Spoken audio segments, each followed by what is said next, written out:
আসসালামু আলাইকুম প্রিয় চাকরি প্রত্যাশী ভাই বোনেরা, আপনারা সবাই কেমন আছেন? আশা করছি আপনারা সবাই অনেক ভালো আছেন, সুস্থ আছেন। আসসালামু আলাইকুম। সঙ্গত কারণে আমাদের হালকা দেরি হয়ে গেল। প্রিয় চাকরি প্রত্যাশী ভাই বোনেরা, আপনারা সবাই কেমন আছেন? এটা আশা করছি দিতে গিয়ে সবাই অনেক ভালো আছেন, সুস্থ আছেন। আসসালামু আলাইকুম। সবাই খাতা সঙ্গত কারণে আমাদের হালকা দেরি হয়ে গেল। প্রিয় চাকরি প্রত্যাশী গণিত ক্লাসে আপনাকে সেটা খাতা কলম দিতে গিয়ে সবাই অনেক ভালো করেই করতে হবে। আসসালামু আলাইকুম। সবাই খাতা কলম কারণে আমরা অলরেডি যেহেতু 5টি ক্লাস করেছি, অবশ্যই গণিত ক্লাসে আমরা সেটা খাতা কলম দিতে গিয়ে 35টি করে আমাদের প্রশ্ন ছিল। আমরা আজকে আমরা অলরেডি যেহেতু 5টি ক্লাস করেছি, অবশ্যই গণিত ক্লাসে আমরা সেটা খাতা কলম দিতে গিয়ে 35টি করে আমাদের প্রশ্ন ছিল। আমরা আজকে 75টি আমরা যেহেতু 5টি ক্লাস করেছি, অবশ্যই গণিত ক্লাসে আমরা সেটা ঠান্ডা করে দিতে গিয়ে 35টি করে আমাদের প্রশ্ন ছিল। আমরা আজকে 75টি ক্লাস 5টি ক্লাস করেছি, অবশ্যই গণিত ক্লাসে আমরা সেটা ঠান্ডা করে দিতে গিয়ে 35টি করে আমাদের রয়েছে। টেম্পারেচার প্রশ্ন থেকে ক্লাসে 5টি ক্লাসে অবশ্যই চলো ঠান্ডা সবাই 35টি সবাই রয়েছে। টেম্পারেচার প্রশ্ন থেকে ক্লাসে আলহামদুলিল্লাহ ভালো আছে। সাউন্ড প্রবলেম চলো সবাই 35টি সবাই রয়েছে। টেম্পারেচার প্রশ্ন থেকে ক্লাসে আলহামদুলিল্লাহ ভালো আছে। সাউন্ড প্রবলেম চলো সবাই 35টি সবাই রয়েছে। টেম্পারেচার প্রশ্ন থেকে ক্লাসে আলহামদুলিল্লাহ ভালো আছে। সাউন্ড প্রবলেম চলো সবাই 35টি সবাই রয়েছে। টেম্পারেচার প্রশ্ন থেকে ক্লাসে আলহামদুলিল্লাহ ভালো আছে। সাউন্ড প্রবলেম চলো সবাই 35টি সবাই রয়েছে। টেম্পারেচার প্রশ্ন থেকে ক্লাসে আলহামদুলিল্লাহ ভালো আছে। সাউন্ড প্রবলেম চলো সবাই 35টি সবাই রয়েছে। টেম্পারেচার প্রশ্ন থেকে ক্লাসে আলহামদুলিল্লাহ ভালো আছে। সাউন্ড প্রবলেম চলো সবাই 35টি সবাই রয়েছে। টেম্পারেচার প্রশ্ন থেকে ক্লাসে আলহামদুলিল্লাহ ভালো আছে। সাউন্ড প্রবলেম চলো সবাই 35টি এবার একটু দেখেন তো সাউন্ড এবার গাবো বাড়ছে ক্লাসে আলহামদুলিল্লাহ ভালো আছে। সাউন্ড প্রবলেম চলো সবাই আহুটের এবার একটু দেখেন তাহলে ভালো হইলো। এবার আপনারা গাবো বাড়ছে ক্লাসে আলহামদুলিল্লাহ ভালো আছে। সাউন্ড প্রতিকারণ করতে পারলে এবার আহুটের এবার একটু দেখেন তাহলে ভালো হইলো। এবার আপনারা গাবো বাড়ছে ক্লাসে আলহামদুলিল্লাহ ভালো আছে। সাউন্ড প্রতিকারণ করতে পারলে এবার আহুটের এবার একটু দেখেন তাহলে ভালো হইলো। এবার আপনারা গাবো বাড়ছে ক্লাসে আলহামদুলিল্লাহ ভালো আছে। সাউন্ড প্রতিকারণ করতে পারলে এবার আহুটের এবার একটু দেখেন তাহলে ভালো হইলো। এবার আপনারা গাবো বাড়ছে ক্লাসে আলহামদুলিল্লাহ ভালো আছে। সাউন্ড প্রতিকারণ করতে পারলে এবার আহুটের এবার একটু দেখেন তাহলে ভালো হইলো। এবার আপনারা গাবো বাড়ছে ক্লাসে আলহামদুলিল্লাহ ভালো আছে। সাউন্ড প্রতিকারণ করতে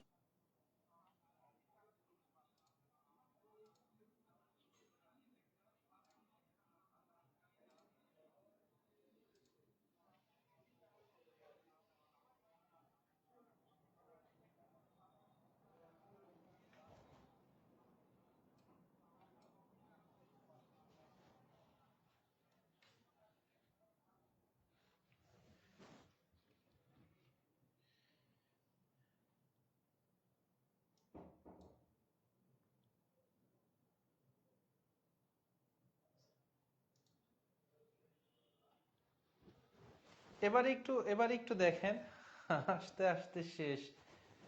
আমি আলহামদুলিল্লাহ ভালো আছি, আপনারা হাসছেন, আমিও হাসছি। যে আহ, এবারে একটু জানান যে কি অবস্থা।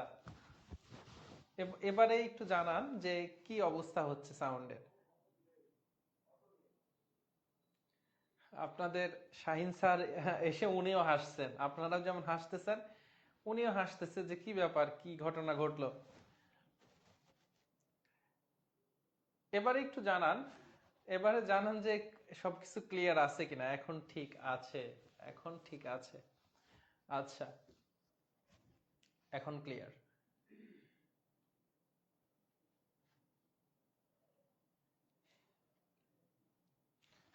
আচ্ছা ঠিক আছে।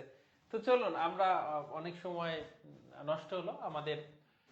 প্রথম যে প্রশ্নটা সেটা হচ্ছে 176 নাম্বার প্রশ্ন। এই প্রশ্নটার আমরা সমাধান দেখে নেই। একটি বলবেন যে আমরা কোন কালারটা ইউজ করব। আমার মনে হচ্ছে সাদাই সবচাইতে বেশি ফুটবে এই স্লাইডে, হলুদও ফুটছে, লাল, সাদা মনে হয় বেশি ভালো হয়।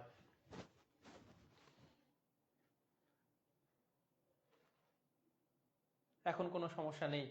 আচ্ছা, যারা যুক্ত হয়েছেন, যেহেতু অনেক প্রবলেম হয়েছিল, আপনারা একটু ক্লাস শেয়ার করে দিবেন, বা আপনারা যদি পরিচিত জনদের সাথে ক্লাস করে থাকেন তাহলে তাদেরকে একটু মেনশন করবেন কমেন্টে। ওকে।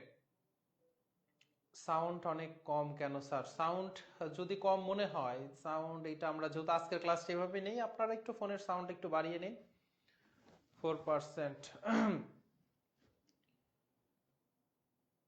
ওহো, উত্তর উত্তর বলছেন সাদাই বেটার। তাহলে ঠিক আছে, আপনারা উত্তর অলরেডি তাহলে দেখছেন যে এই জাতীয় আপনাদের কিন্তু বলেছি প্রশ্নটা হচ্ছে আলাদা আজকে। সেটা হচ্ছে বলেছিলাম যার সাথে র রয়েছে, যার সাথে র থাকবে, যার সাথে কি থাকবে, র থাকবে, এর সে যাবে নিচে, আর উপরে এই যে 30 টাকা গুণন 100%। তাহলে এখন আপনাকে কি করতে হবে? কাটাকাটি করতে হবে। 25 দিয়ে কাটলে 3 25 75, 4 25 100, 3 দিয়ে যদি আবার 30 কে কাটেন 3 10 30, তাহলে 4 10 40%। এটা হচ্ছে আপনার সমাধান। কি বলেছিলাম? সেটা হচ্ছে যার সাথে র থাকবে সেটা হচ্ছে নিচে যাবে, বা এর থাকবে যার সাথে। দুটি সংখ্যার যোগফল বলা হচ্ছে, দুটি সংখ্যার যোগফল ও বিয়োগফল যথাক্রমে 28 ও 4। খুবই কমন একটি প্রশ্ন, খুবই গুরুত্বপূর্ণ একটি প্রশ্ন এবং খুব সহজ একটি সমাধান। সেটি দেখেন, আগে আমি দেখে নিই, তারপরে আমরা শর্টকাটটা আপনাদেরকে বুঝিয়ে দিব কিভাবে আসলো। দুটি সংখ্যা, ওই দুটি সংখ্যাকে একটা এ ধরেন একটা বি ধরেন, তাহলে প্রশ্ন মতে এ প্লাস বি এর ভ্যালু দেওয়া আছে 28, আর এ মাইনাস বি এর ভ্যালু দেওয়া আছে হচ্ছে আপনার 4। এখন দেখেন দুইটা যদি যোগ করে দেন, এই দুইটা সমীকরণ যদি যোগ করে দেন, তাহলে প্লাস বি আর মাইনাস বি কেটে যাবে, থাকতেছে 2a। 2a ইকুয়াল 28 আর 4 যোগ করলে 32, তাহলে a ইকুয়াল কত হয়? 2 দিয়ে এবার ভাগ হবে, তার মানে হচ্ছে 16 হবে আনসার, বড় সংখ্যাটা 16। এখন এই যে কোনো একটা সমীকরণে এর ভ্যালু যদি বসাই দেন তাহলেই বি বের হয়ে যাবে। বি ইকুয়াল প্রথমটা থেকে তাহলে 28 মাইনাস 16, এখান থেকে আমরা পাচ্ছি যে 12 হচ্ছে বি এর ভ্যালু, 12 হচ্ছে বি এর ভ্যালু। সেখান থেকে চাচ্ছে বড় সংখ্যাটা, বড় সংখ্যাটা তাহলে 16 হচ্ছে প্রথম বড় সংখ্যাটা। এবারে দেখেন, আর আপনি যদি এই দুইটা সমীকরণ থেকে আমি যদি a প্লাস বি ইকুয়াল দেখা যাচ্ছে 28, এ মাইনাস বি ইকুয়াল হচ্ছে আমার 4। এখন যদি ঋণাত্মক করতেন, একটা থেকে আরেকটা বিয়োগ, তাহলে যখন আমরা একটা সমীকরণ থেকে আরেকটা সমীকরণ বিয়োগ করি তখন নিচের চিহ্নগুলো পরিবর্তন হয়। এখানে কিছু নাই, মানে প্লাস ছিল তাহলে মাইনাস হয়ে গেল, প্লাস আছে মাইনাস ছিল প্লাস হয়ে গেল, আর এটা মাইনাস। তাহলে এ আর মাইনাসে কেটে গেল, 28 থেকে 4 বিয়োগ দিলে আমাদের হচ্ছে থাকতেছে 24, আর বি মাইনাস বি ছিল প্লাস বি হয়ে গেছে, বি প্লাস বি 2b। এবার বি ইকুয়াল তাহলে কত হয়ে যেত? 12 দুগুণ 24, 12। তাহলে দেখেন আমাদের দুইটা সমীকরণ যোগ করে 2 দিয়ে ভাগ করলে বড় সংখ্যাটা পাবো, আর বিয়োগ করে 2 দিয়ে ভাগ করলে ছোট সংখ্যাটা পাবো। এটা খুব ভালো করে মাথায় রাখবো যখন দুইটা সংখ্যার যোগফল ও বিয়োগফল দেওয়া থাকবে। তাহলে দেখেন প্রশ্ন আপনার যদি এই বেসিকটা আপনার থাকে, তখন আপনার যে যোগফল আর বিয়োগফল, আপনি জানেন যে দুইটা এই যে যোগফল আর বিয়োগফল যদি যোগ করে দেন, যোগ করে দিয়ে 2 দিয়ে ভাগ করলে 28 আর 4 যোগ করলে 32, 2 দিয়ে ভাগ করলে হয় 16, এটা সবচেয়ে বড় সংখ্যা। যদি বলতো ছোট সংখ্যাটা, তাহলে যোগফল থেকে বিয়োগফলটা বিয়োগ করে 2 দিয়ে ভাগ করলেই ছোট সংখ্যাটা পাওয়া যেত। পরের প্রশ্নটা দেখেন, এই প্রশ্নটা এতদিন শুধু এটা ব্যাখ্যাতে বলেছি, কিভাবে আসছে সেটা দেখিয়েছি, কিন্তু হুবহু এই প্রশ্নটা কিন্তু দেই নাই। সেটা হচ্ছে যে একটি সুষম বহুভুজের বহিস্থ কোণগুলির সমষ্টি, তাহলে বাইরের দিকে যে কোণগুলো থাকে তার সমষ্টি কত ডিগ্রি হবে? উত্তর করুন, উত্তর করুন। ঠিক আছে, ক্লাস 8-এর স্টুডেন্ট এখানে আসলে 8-এর স্টুডেন্ট এখানে তো করার দরকার নেই। 8-এর জন্য প্রয়োজন আমরা ক্লাস মানে নতুন কোর্স খুলবো। ঠিক আছে, আজকের দিনটা একটু কষ্ট করে চালিয়ে নেন, যে প্রবলেম ফেস করছেন সাউন্ডের ব্যাপারে, এটা ঠিক হয়ে যাবে। রাইট, অনেকেই আনসার করেছেন। সেটা হচ্ছে যে 360 ডিগ্রি, খুবই ইম্পর্টেন্ট প্রশ্ন, খুবই ইম্পর্টেন্ট প্রশ্ন, গুরুত্বপূর্ণ প্রশ্ন। এবার দেখেন এই প্রশ্নটারও কিন্তু আমাদের এই যে 5টা ক্লাস হয়ে গেছে, 6 নাম্বার আজকে ক্লাস। তো 5টা ক্লাসে কিন্তু অনেকগুলো টপিকের একদম বেসিকও বুঝেছি। তার মধ্যে হচ্ছে এইটা, যখন একক স্থানীয় মান, দশক স্থানীয় মান, শতক স্থানীয় মান বা হাজার স্থানীয় মান থাকবে তখন সংখ্যাটা কেমন হবে। কি বলেছিলাম যে একক স্থানীয় মানের সাথে এ গুণ করবেন, দশম স্থানীয় মান দেওয়া আছে সেটার সাথে 10 গুণ করবেন, তখন দশম স্থানীয় মান 10 গুণ করবেন। যদি শতক স্থানীয় মান থাকতো তাহলে 100 গুণ করতেন, দিয়ে সংখ্যাটা হবে এই যে আমরা যে 1 গুণ করলে a, 10 গুণ করলে 10b, এই সবগুলা যোগ করে দিলেই সংখ্যা পাওয়া যাবে। তার মানে 10b প্লাস a। ঘ নাম্বার হচ্ছে আনসার। আমি দুইটা আমরা হচ্ছে রেফারেন্স নিয়েছি যে পরীক্ষায় এসেছে, এবং এইগুলা কিন্তু শুধু দুইটা না, প্রচুর আসে। ঠিক আছে, এই এ বি এর জায়গায় চেঞ্জ করে দিয়ে অন্য একটা মানে সিডি দিয়ে দিতে পারে বা অন্য যে কোনো প্রতীক দিয়ে দিতে পারতো, তাহলে ঘ নাম্বার হচ্ছে আনসার। এবারে আসেন 80 এর 75%, এর 25% সমান কত। দেখেন এই বেসিকটাও আমাদের কি জানা, প্রিভিয়াস ক্লাসে আমরা শিখেছি, কিন্তু একটু বড় করেছে, লেন্দি করেছে। দেখেন আমরা কি জেনেছি যে এর জায়গাতে 80 এর জায়গাতে গুণ হয়ে যায়, আর পার্সেন্টেজ কি দ্বারা রিপ্লেস হবে, পার্সেন্টেজ হচ্ছে 1/100 দ্বারা রিপ্লেস হবে। সহজ কথায় তাহলে x% মানে x গুণন 1/100, তার মানে x কে 100 দিয়ে ভাগ করা।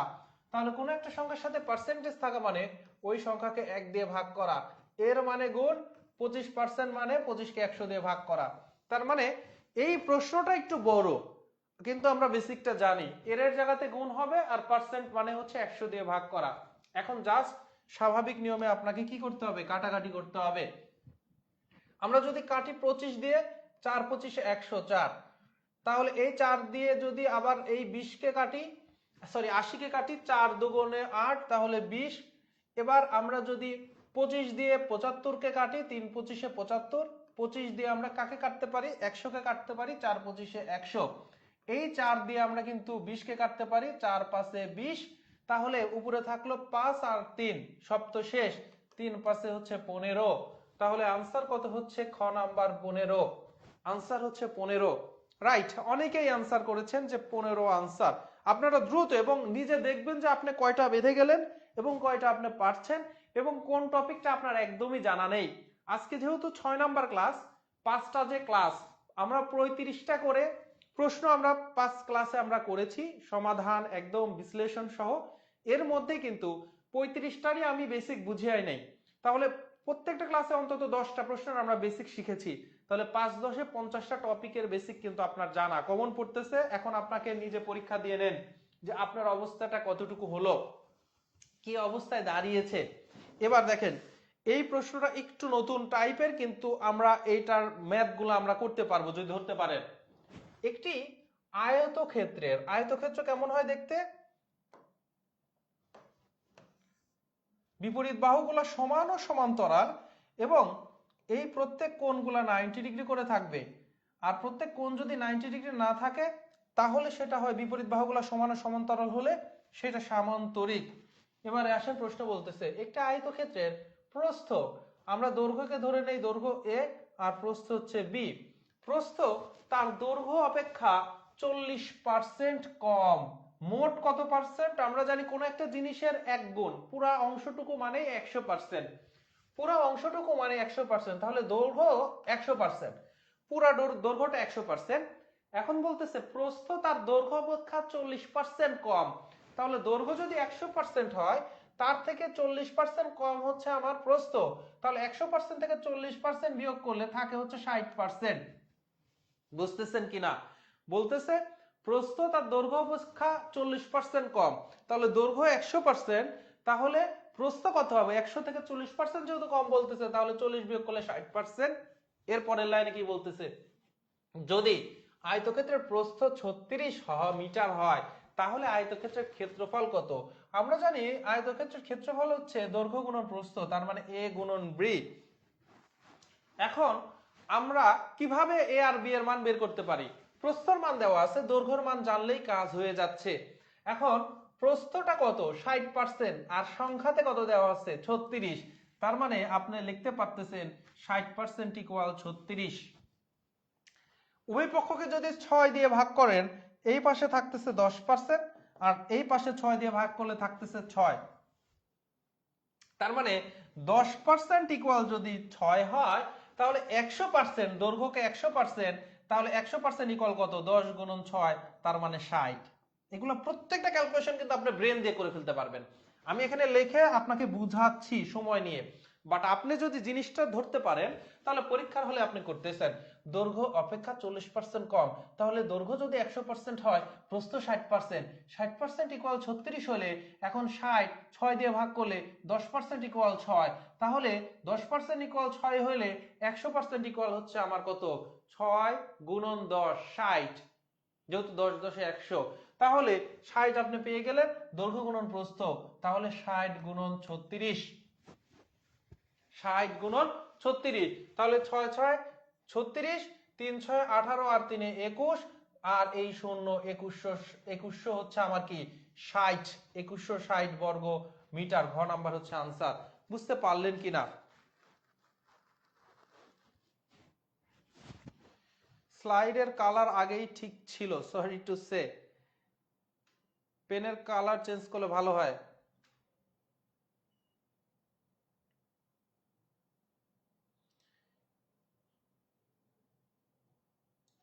আচ্ছা, এই ব্যাপারটা আমরা আজকের দিনটা একটু চালিয়ে নেন, আজকের দিনটা একটু চালিয়ে নেন, যেহেতু এটা আপনাদের জন্যই আমাদের এই যে এত মানে নিরলস ভাবে হচ্ছে শ্রম দেওয়া। আপনারা যদি জানতেন যে এই যে 35টা প্রশ্নগুলা বাছাই হচ্ছে কিভাবে, 1000টি প্রশ্ন কিভাবে বাছাই হচ্ছে, তারপরে হচ্ছে স্লাইড মেকিং থেকে শুরু করে, তারপরে আপনাদেরকে বইয়ের জন্য যে কাজ, সবকিছু শুরু করে অনেক সময় যাচ্ছে। সো এই জায়গাতে আপনাদের যে প্রবলেমটা ফেস করতেছেন, চোখের সমস্যা হচ্ছে, এগুলো তো ফ্যাক্ট না, এগুলো চেঞ্জ করা যাবে। আজকের দিনেটা একটু কন্টিনিউ করে নিন। পেনের কালারটা আমি শুরুতেই বলেছি যে আপনাদের জন্য, তাহলে আমরা আপাতত এই কালারটা নিচ্ছি। একটু দেখেন এটা দিয়ে কেমন লাগে। সাদাটা আমরা চেঞ্জ করে নিলাম। এই প্রশ্নটি একটু বোঝার চেষ্টা করেন। নতুন প্রশ্ন। রফিক সাহেব পেনশনের টাকা পেয়ে 20 লক্ষ টাকার 3 মাস অন্তর মুনাফা ভিত্তিক 5 বছর মেয়াদি সঞ্চয়পত্র কিনলেন। সরকার থেকে যে সঞ্চয়পত্র বিক্রি করা হয়, সেই সঞ্চয়পত্র কিনেছে আর কি। ঠিক আছে?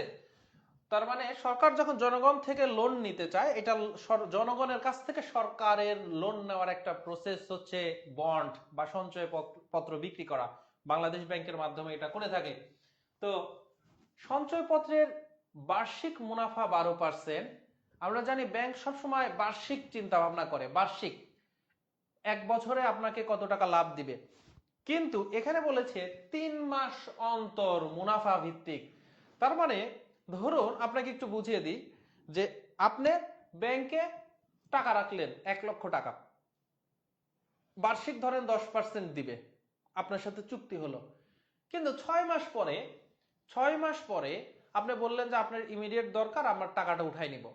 1 বছর পূর্ণ হয় নাই, 6 মাস হয়েছে, তার মানে অর্ধেক বছর হয়েছে। তো ব্যাংকের স্বাভাবিকভাবে এখনকার ব্যাংকের ইয়েটা সঠিক আমি বলতে পারছি না, বিভিন্ন ব্যাংকের বিভিন্ন হতে পারে, তবে সেটা হচ্ছে 1 বছর যখন পূর্ণ হবে না, তখন আপনাকে কোনো বেনিফিট দিবে না, 6 মাসের কোনো বেনিফিট আপনাকে দিবে না। 1 বছর 1.5 বছর হইলে আপনি 1 বছরেরই বেনিফিট পাবেন, মানে বার্ষিক হচ্ছে অডিটটা করা হয়, বার্ষিক হিসেবে আপনি টাকাটা পাবেন। কিন্তু যখন 3 মাস অন্তর পদ্ধতি, তার মানে 3 মাসে মাসে ধরেন 1 বছর আপনার 12% হচ্ছে বার্ষিক সুদ, সেখানে হচ্ছে আপনার 3 মাস অন্তর ভিত্তিক, তার মানে 3 মাস পর পরই আপনি মুনাফাটা উঠাইতে পারবেন। 3 মাস পরেই আপনি মুনাফা উঠাইতে পারবেন, 6 মাস পরে গেলে অর্ধেক বছরে মুনাফা দিয়ে দিবে। তো বলতেছে তিনি প্রথম কিস্তিতে কত টাকা মুনাফা পাবেন 3 মাস পরে। এবার একটু চিন্তা করেন, বার্ষিক কত? বার্ষিক 12%। বার্ষিক 12%, আমরা জানি 1 বছর মানে কত? 1 বছর মানে 12 মাস। 1 বছর মানে 12 মাস, তাহলে 12 মাসে 12%, 1 মাসে কয় পার্সেন্ট ভাই? 1 মাসে তাহলে 1%। 12 মাসে যদি 12% হয়, 1 মাসে 1%, এটা তো বুঝতেছেন। তাহলে 3 মাসে কত? 3 মাসে 3%। 3 মাসে 3%। 3%, 3% মানে কি 100 টাকাতে কয় টাকা মুনাফা? 3 টাকা। 100 টাকাতে মুনাফা কয় টাকা? 3 টাকা। উনি রেখেছে কত? 20 লক্ষ। 20 লক্ষ মানে 1 2 3 4 5, তাহলে 20 লক্ষ 100 টাকাতে কয় টাকা পাবে?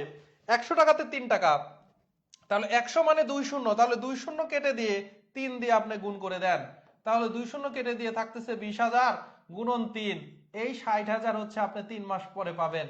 মাথা কি কিছু বুঝলেন না বুঝেননি? হ্যাঁ, আমি যেটার সাথে আপনাকে পরিচিত করাইতে চাচ্ছি সেটা হচ্ছে আপনার দক্ষতা বাড়ুক। সূত্র দিয়ে করলে তো আই ইকুয়াল পি এন আর, এটা তো বসাইলে সবাই পারে, এটা বসালে তো সবাই পারে, আই ইকুয়াল পি এন আর। আরটা কত হবে? আরটা হচ্ছে 3 মাস, তাহলে 3 মাস যদি হয় 3 বাই হচ্ছে 12, 3 মাসকে আপনি বছরে কনভার্ট করেন, তাহলে 3 মাসকে বছরে কনভার্ট করলে হচ্ছে 1/4 বছর, তাহলে এন এর মান 1/4 বছর দিয়ে বসায় দিলে আপনার সব হয়ে যাবে। পি দেওয়া আছে 20 লক্ষ। কিন্তু আমি আপনাকে যে প্রসেসটা দেখাচ্ছি প্রায় দিনে কিন্তু আমরা একটা করে এরকম ম্যাথ দেখতেছি, যেটা আপনি পুরা ম্যাথটার ভেতরে ঢুকে খুব দ্রুত ক্যালকুলেশন করতে পারবেন, খুবই দ্রুত ক্যালকুলেশন করতে পারবেন।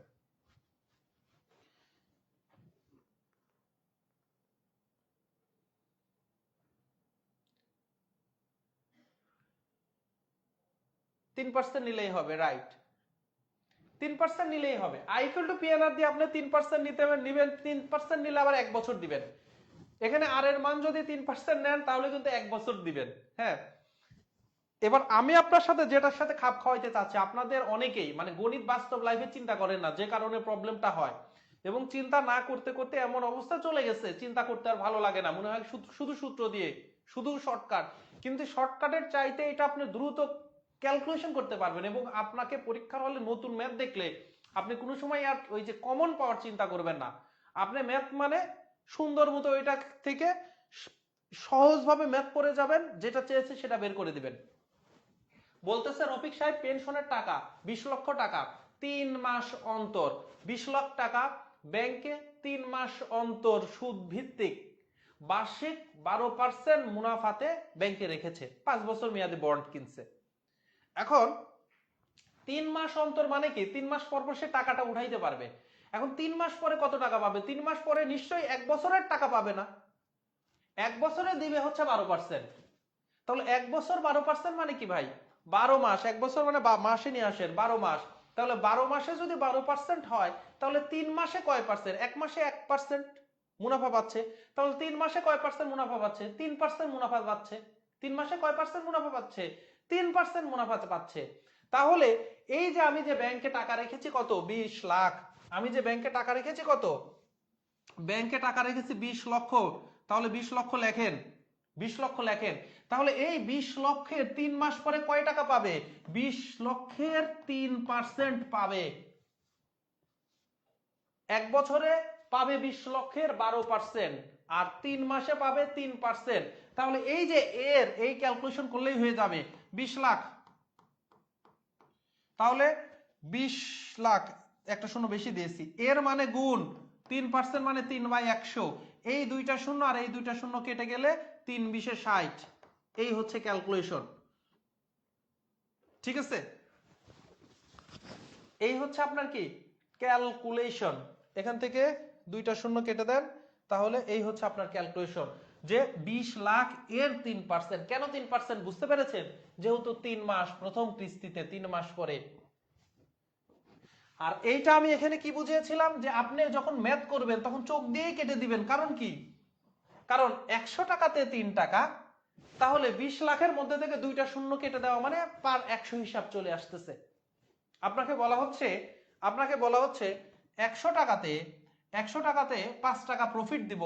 এখন আপনাকে বললাম 1000 টাকায় তাহলে কয় টাকা প্রফিট হবে? তাহলে আপনার ব্রেন তখন কি হবে দেখেন, ছোট, তখন আপনার ব্রেন ক্যালকুলেশন করবে 100 টাকাতে 5 টাকা, 1000 টাকা মানে 10টা 100 টাকা, তাহলে 10 গুণন 5 50 টাকা। কোন সূত্র কি ব্যবহার করবেন না? তো ম্যাথ বড় হয়েছে জন্য কি এভাবে করতে পারবেন না? পারবেন, প্র্যাকটিসটা লাগবে। ক্লিয়ার? ওকে, ক্লিয়ার, ঠিক আছে।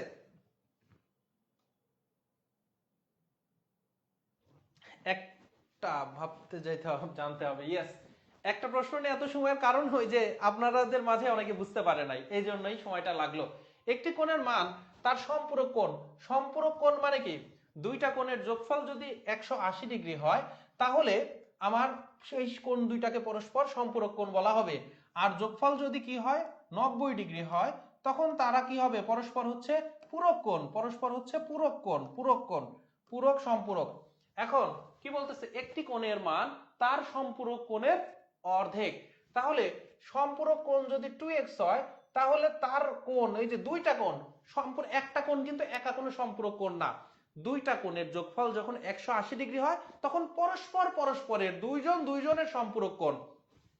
তাহলে সম্পূরক কোণ যদি 2x হয় তাহলে ওই কোণটা হচ্ছে x, যেহেতু ওই কোণটার মান তার সম্পূরক কোণের অর্ধেক।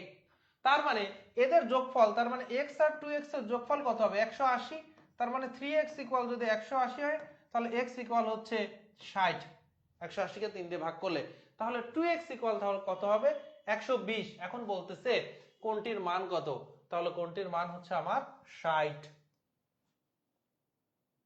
30 হবে না, কি উল্টাপাল্টা আনসার দিচ্ছেন, এখানে কিন্তু সম্পূরক বলছে, নট পূরক, সম্পূরক 180 ডিগ্রি। পূরক হইলে ওইটা হইতো 30 হইতো পূরক হইলে। সুলেমান সাহেবের ম্যাথ দেখেন। সুলেমান সাহেব 15,000 টাকা ব্যাংকে জমা করে বছরে সুদ বাবদ 1275 টাকা আয় করে, সুদের হার কত? তাহলে আই ইকুয়াল পিএনআর দিলে তো হয়েই যাচ্ছে পিএনআর। তাহলে এখান থেকে আই এর ভ্যালু কত 1275, পি হচ্ছে আমার 15,000, এন হচ্ছে আমার কয় বছর, 1 বছরে, যেহেতু বছরে বলছে, আর n% n ডিভাইডেড বাই 100, যেহেতু কেন r ডিভাইডেড r কে আমরা x ধরে নেই, ধরেন x%, তাহলে x% মানে হচ্ছে x বাই 100, r ইকুয়াল ধরে নিলেন। এখন x এর ভ্যালু বের করা যায়, তাহলে x ইকুয়াল কত হবে, এই 100 দিয়ে এখানকার দুইটা শূন্য কেটে দেন, তাহলে x ইকুয়াল কত হবে, এইটা এই পাশে ভাগ হয়ে যাবে, তাহলে 1275 ডিভাইডেড বাই 150। এখন 25 দিয়ে যদি ক্যালকুলেশন করেন, 12 4 12 48 আর 25 3 25 75, তার মানে 51 থাকতেছে এখানে। আর 25 দিয়ে যদি 150 কে কাটেন, 6 25 150, আবার 3 দিয়ে 6 কে কাটলে 3 দুগুণে 6 আর 3 17 51, তাহলে থাকতেছে 17 ডিভাইডেড বাই 2, 17 কে 2 দিয়ে ভাগ করলে 8.5, এইটা হচ্ছে আপনার আনসার। আর আমি আপনাদেরকে যেভাবে শেখানোর চেষ্টা করি যে বছরে হচ্ছে 15,000 টাকায়, বছরে 15,000 টাকা 100 টাকাতে কত হবে, তাহলে 100 দিয়ে ভাগ করলে এখানে দুইটা শূন্য কেটে যায়, তাহলে 150। এই 150 দিয়ে যদি আপনাকে 1275 কে 150 দিয়ে ভাগ করেন তাহলে এই আনসার হয়ে যাবে। দেখেন এখানে কিন্তু তাই করছেন। তো এই যে কেন বলি সূত্র ছাড়া ভাবতে শিখুন, কারণ সূত্র ছাড়া যদি ভাবতে শিখুন তাহলে এই যে এতটুকু লেখছেন পরীক্ষা হলে এটা লেখার দরকার নাই। আপনি এই খালি এখান থেকে 100 দিয়ে পার 100 যেহেতু দুইটা শূন্য কেটে দিলেন, এই দিয়ে শূন্য কেটে দিয়ে এটাকে ভাগ করে দিলেন, যেটা হবে সেটা হবে আনসার। ঠিক আছে, আস্তে আস্তে শিখতে পারবেন। এখন যদি না শিখেন, আশা করি যে বেসিক আপনারা এটা লিখে রাখেন যে বেসিক কোর্সে আপনারা এটা শিখে নিতে পারবেন। এই প্রশ্নটা দেখেন, আমি রিলসও দিয়েছি। এই প্রশ্নটা দেখেন, তিনটির ক্রয় মূল্য দুইটির বিক্রয় মূল্য সমান। চিন্তা করবেন, তিনটা ধরেন আপনি হচ্ছে কিনে আনছেন, তিনটা যে টাকা দিয়ে কিনেছেন বিক্রি করে দিচ্ছেন ওই 2 টাকা, দুইটা ওই টাকাতে বিক্রি করছেন, তার মানে আপনার কাছে একটা অবশিষ্ট আছে, ওইটা লাভ। আপনার কাছে অবশিষ্ট আছে ওইটা লাভ। এখন সবসময় 1 টাকা ধরবেন। প্রশ্নে যদি টাকায় বলাও থাকতো তাও 1 টাকা ধরবেন, যে 1 টাকাতে 3টা কিনেছেন আর 1 টাকাতে 2টা বিক্রি করছেন, তাহলে আপনার কাছে অবশিষ্ট একটা আছে। তাহলে আমার লাভ কত হবে, দুইটার দাম যদি 1 টাকা হয়, দুইটার দাম 1 টাকা হয়, একটার দাম তাহলে কত 1/2, তার মানে 0.5 টাকা, অর্ধেক টাকা। তাহলে শতকরা লাভ কত, খুব দ্রুত করতে পারবেন, শতকরা লাভ 0.5 ডিভাইডেড বাই 1 গুণন 100%, 50% হচ্ছে লাভ। ধারাবাহিক যারা ক্লাস করেছেন এটা কিন্তু বুঝতে পারবেন। দেখি কারা কারা আনসার করেছেন। এই দেখেন সবাই কি করছেন, 25% ভুল দাগাচ্ছেন, কিন্তু ভুল দাগাচ্ছেন কিন্তু। ঠিক আছে, দাগাচ্ছেন কিন্তু ভুল। একটু হতাশ হলাম। রেগুলারলি ক্লাস করলে এগুলো আসলে কারণ এই টপিকটা আমি বুঝিয়েছি, ঠিক আছে। একটু হতাশ হলাম। এবারে আসেন, একজন বিক্রেতা 10 টাকায় 4টি করে বল ক্রয় করে, 10 টাকায় 4টি করে বল ক্রয় করে, এবার সংখ্যাগুলো ওখানে একদম বলেই দেওয়া আছে, আলাদা টাকায় আলাদা সংখ্যা। 10 টাকায় 4টি করে বল কিনছে, এখন বিক্রি করতেছে 6 টাকায় 2টি করে। যখন টাকাও আলাদা হবে, সংখ্যাও আলাদা হবে, তখন আর কোনো ওয়ে নাই এইরকম খুব সুন্দর করে দোকানদার হয়ে আপনি খুব দ্রুত করতে পারবেন না। দ্রুত অবশ্যই করতে পারবেন, অত শর্টলি করতে পারবেন না। তখন অবশ্যই আপনি যে দোকানদার, আপনার ক্রয় মূল্য আর বিক্রয় মূল্যটা বের করতে হবে। আপনি দোকানদার, আপনি কিনেছেন 10 টাকায় 4টি, তাহলে আপনার একটার ক্রয় মূল্য কত পড়তেছে বলেন তো? আপনি চিন্তা করেন, আপনি 4টা কিনেছেন 10 টাকা দিয়ে, তাহলে একটাকে 10কে 4 দিয়ে ভাগ করবেন না, 2.5 টাকা একটা ক্রয় মূল্য। আর বিক্রি করতেছেন কয়টা? বিক্রি করার সময় আপনি 6 টাকায় 2টা বিক্রি করতেছেন। 6 টাকায় যদি 2টা বিক্রি করেন, তাহলে একটার বিক্রয় মূল্য কত হচ্ছে? 3 টাকা হচ্ছে। এখানে একটির, এটা লেখে নেই, একটির। তাহলে বিক্রি করতেছেন কিনেছেন 2.5 টাকা দিয়ে একটা, বিক্রি করতেছেন 3 টাকা দিয়ে, তাহলে লাভ হচ্ছে কত? লাভ হচ্ছে 0.5 টাকা, 8 আনা লাভ হচ্ছে। তাহলে শতকরা লাভ কত বলেন? শতকরা লাভ মানে লাভ ডিভাইডেড বাই মূলধন। তাহলে লাভ হচ্ছে 0.5। মূলধন আমি কয় টাকা হচ্ছে আমি ইনভেস্ট করেছি? ইনভেস্ট করেছে 2.5 টাকা, গুণন 100%।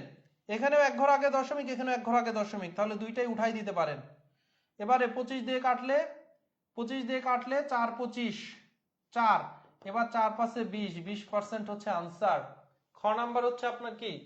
খ নাম্বার হচ্ছে আনসার, 20%। এবার অনেকেই সঠিক করেছেন, দ্রুত তাহলে এই সঠিক আনসার দিয়ে দিবেন। এবারে আসে, নিচের কোনটি মৌলিক সংখ্যা? মৌলিক সংখ্যা মানে এক এবং ওই সংখ্যা বাদ দিয়ে যেটাকে অন্য সংখ্যা দিয়ে ভাগ করা যায় না। তাহলে দেখেন, 91, 91কে আমরা 7 দিয়ে ভাগ করতে পারি, 7 13 91। 87কে আমরা ভাগ করতে পারি 3 দিয়ে, 3 29, 3 30 90, আর 3 কমাইলে 3 29 হচ্ছে আমার হচ্ছে 87, 29 দিয়ে ভাগ করতে পারি, 27 দিয়েও করতে পারি, এটা হয় না। 63, 3 20 60, 3 21 63, সো এটাও হয় না।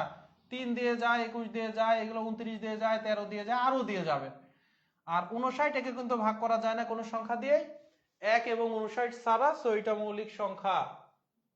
এবার দেখেন, ইন্টারেস্টিং একটা হচ্ছে প্রশ্ন। এতদিন আমরা ওই যে গসাগু লসাগুর বাস্তব প্রয়োগ ক্ষেত্র, গসাগু লসাগুর কি বলতেছে? গরু প্রতিবার সমান সংখ্যায় ভাগ হয়ে, অনেকগুলা গরু আছে, প্রতিবার সমান সংখ্যায় ভাগ হয়ে 3টা পথে গমন করছে, 3টা রাস্তা আছে, 3 পথ দিয়েই সমান সমান করে গেছে। ধরে 90টা গরু, 3টা রাস্তা আছে, প্রত্যেক রাস্তায় 30টা করে গেছে। 7 ঘাটে আবার তারপর পানি খাইছে। এগুলো হচ্ছে রূপক কাহিনীর মতো। তারপরে 9টা বৃক্ষে, 9টা গাছের নিচে তারা ঘুমাইছে। তো আপনি এইরকম প্রশ্ন পাইলে, এই যে 3টা পথ, এই 3 হচ্ছে আপনি সংরক্ষণ করেন। 7টা ঘাট, তাহলে 7 সংরক্ষণ করবেন। পানি পান করে 9টি বৃক্ষ, 9 সংরক্ষণ করেন, ঘুমায়। এবং 12 জন গোয়ালা সমান সংখ্যক গরুর দুধ হচ্ছে কি করছে? দোহায়। তাহলে গরুর সংখ্যা কত হবে? গরুর সংখ্যা অনেক অনেক হইতে পারে, কিন্তু অ্যাকচুয়ালি সর্বনিম্ন গরুর সংখ্যা কত হবে? তো পরীক্ষাকর্তার উচিত ছিল সর্বনিম্ন গরুর সংখ্যা কত হবে এরকম দিয়ে দেওয়া। না হলে ধরেন গরুর সংখ্যা আমি ডাবল করে দিতে পারি, এই সবগুলো শর্ত মেনে চলবে, কোনো সমস্যা নাই। তাহলে এই যে প্রশ্নের যেগুলা পাচ্ছেন 3 7 9 12, এদের লসাগু কি হবে? এই জাতীয় প্রশ্ন হলে কি হবে নোট করে রাখেন, লসাগু করতে হবে। তাহলে লসাগু করলেই হচ্ছে আপনার আনসার।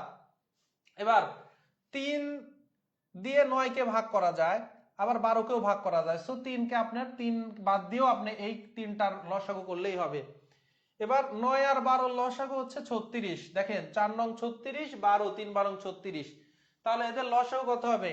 7 গুণন 36, 7 গুণন 6 7 42 2, হাতে আছে 4, 3 7 21 আর 4 25, 252 হচ্ছে আপনার আনসার। 252টা অ্যাটলিস্ট সর্বনিম্ন। লসাগু বের করার সিস্টেম আমরা দেখিয়েছি প্রত্যেকটা ক্লাসে, সেভাবে বের করবেন।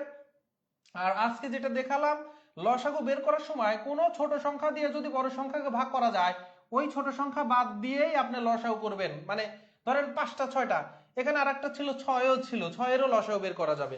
6 দিয়ে যেহেতু 12কে ভাগ করাই যায়, সো 6কে বাদ দিয়ে আপনি ক্যালকুলেশন করলেও হয়ে যাবে। আমরা দেখেন এই ক্যালকুলেশনে 3কে নেই নাই, কেন নেই নাই? কারণ 3 দিয়ে আমি 9কেও ভাগ করতে পারি বা 3 দিয়ে 12কে ভাগ করতে পারি। বুঝতে পেরেছেন? তো আপনি যেটা দিয়ে আমি যে ছোট সংখ্যা দিয়ে বড় একটা সংখ্যাকে ভাগ করতে পারবো, ওই সংখ্যা বাদ দিয়ে লসাগু বের করবেন, ছোট হয়ে যাবে, খুব সহজ হবে। 252। এগুলা এই যে এই ট্রিক্স গুলা যে বলতেছি, এইগুলা কিন্তু অবশ্যই নোট করে রাখেন, ভুলে যাবেন না হলে। না হলে কি হবে, এগুলা ভুলে যাবেন। এবারে দেখুন, কোন বিক্রেতা 3.25 টাকা, তাহলে আমাদের হিসাবে যদি আমরা 3 টাকা 25 পয়সা, 4 টাকা 75 পয়সা, 11 টাকা 50 পয়সা একই ধরনের মুদ্রা দ্বারা পরিশোধ করতে হলে সবচাইতে বড় কত পয়সার মুদ্রা প্রয়োজন। তার মানে আপনি ওই একটা 1 টাকার নোট দিবেন, একটা 2 টাকার নোট, এভাবে না, সেম একই সমান হচ্ছে আপনার নোট ব্যবহার করতে হবে। দিয়ে 3 টাকা 25 পয়সা পরিশোধ করতে হবে, 4 টাকা 75 পয়সা পরিশোধ করতে হবে, 11 টাকা 50 পয়সা পরিশোধ করতে হবে। আপনাকে বললাম ভাই আমাকে 50 টাকা দেন, কিন্তু সবগুলা নোট আপনি সমান সংখ্যক দিতে হবে এবং 50 টাকার নোট দিতে পারবেন না। তাহলে আপনি আমাকে চিন্তা করতে পারেন, ভাই ওকে 5 টাকার নোট 10টা দিয়ে দেন, প্রত্যেকটাই 5 টাকার নোট। অথবা বলতে পারেন 10 টাকার নোট 5টা দিয়ে দেন, কিন্তু আমাকে কিন্তু 20 টাকার নোট 2টা আর একটা 10 টাকার নোট দিতে পারবেন না। কারণ বলা আছে কি, যে একই ধরনের মুদ্রা দ্বারা পরিশোধ করতে হবে। এখন এই যে 3 টাকা 25, তাহলে প্রত্যেকটা পয়সার মুদ্রা হওয়া লাগবে, আমরা তো বুঝতেই পারতেছি। প্রত্যেকটা শেষে 25 আছে, 50 আছে, 25 কেন? কারণ 25 দুগুণে 50। তাহলে আনসার যে 25 পয়সা হবে, এটা কিন্তু ম্যাথ না করেই খুব দ্রুত বের করে ফেলতে পারেন। আর ম্যাথ করে কিভাবে করব?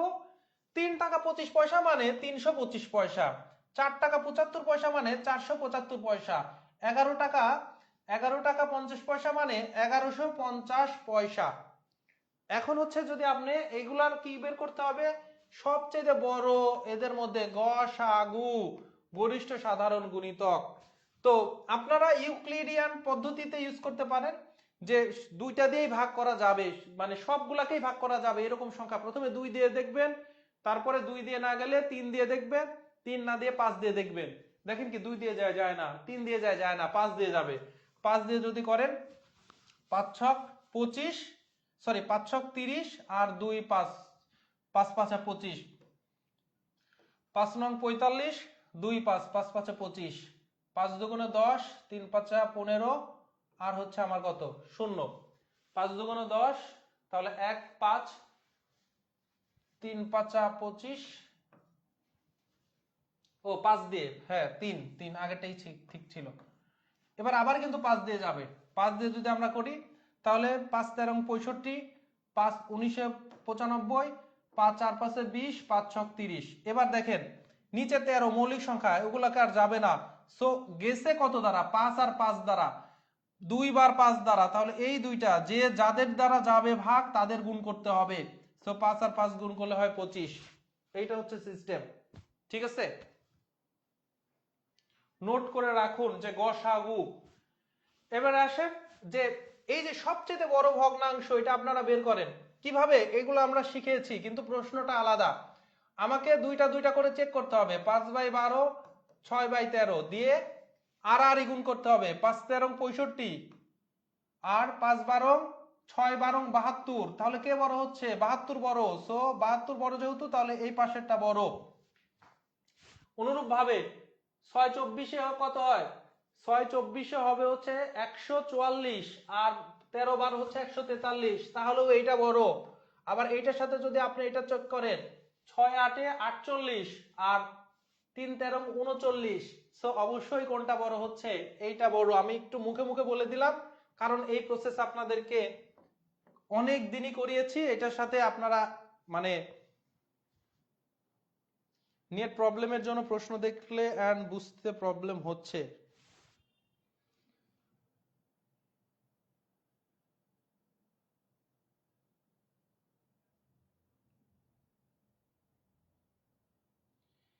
ক্লিয়ার আসছে না, কি ক্লিয়ার আসছে না একটু বলবেন? নেট প্রবলেমের কারণে নেট প্রবলেম হচ্ছে।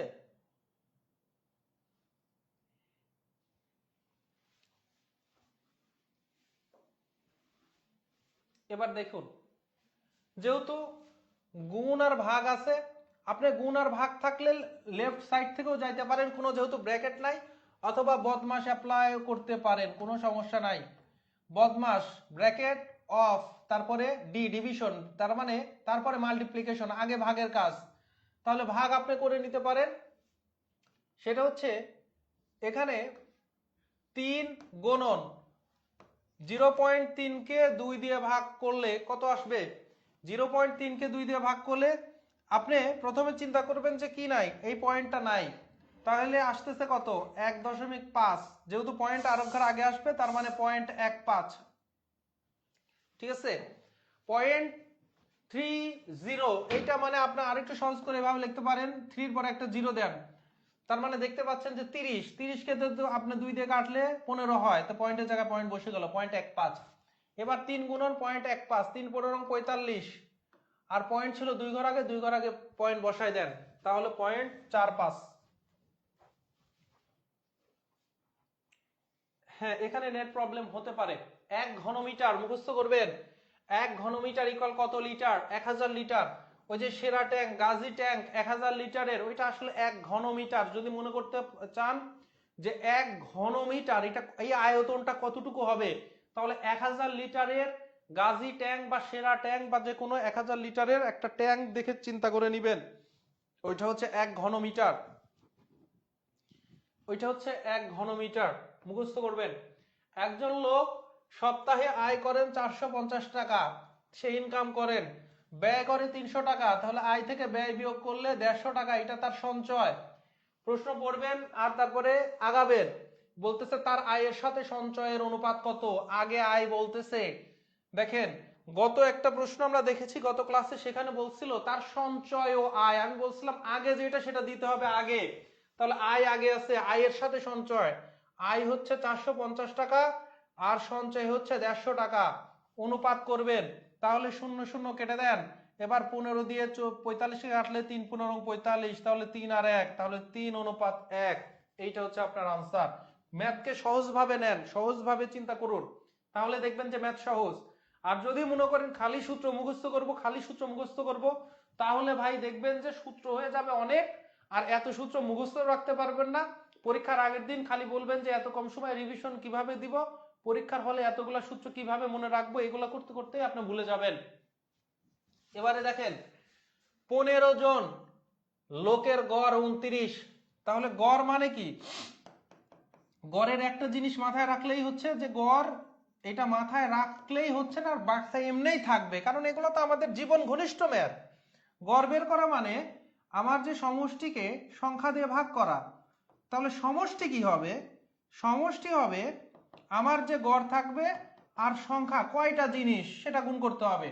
তাহলে 15 জন লোকের গড় 29, তাহলে সমষ্টি যদি আমরা বের করতে চাই, তাহলে 29 আর 15 জন, এটা যদি আমি গুণ করি তাহলে কি পাবো? তাহলে সমষ্টি পাবো যে এই 15 জনের মোট হচ্ছে বয়স কত, সমষ্টি। আমরা যদি 29 15, তাহলে 5 নং 45, হাতে আছে 4, 5 দুগুণে 10, তাহলে 145। ঠিক আছে, এবার 29 9 2, তাহলে 5 3 আর হচ্ছে আমার কত হচ্ছে 2 আর হচ্ছে 4, 435 হচ্ছে এই যে আমার 15 জন লোকের বয়সের যোগফল।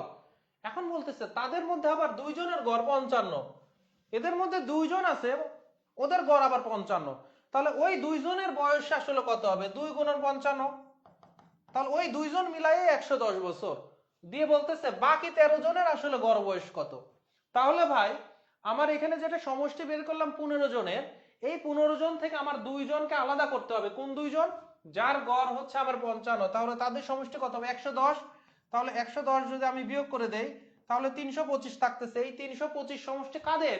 এই 13 জনের। এখন 13 জনের গড় চাচ্ছে, তাহলে এই 325 কে আমি যদি 13 দিয়ে ভাগ করে দেই, তাহলেই হচ্ছে আমার কি গড় বের হয়ে যাবে।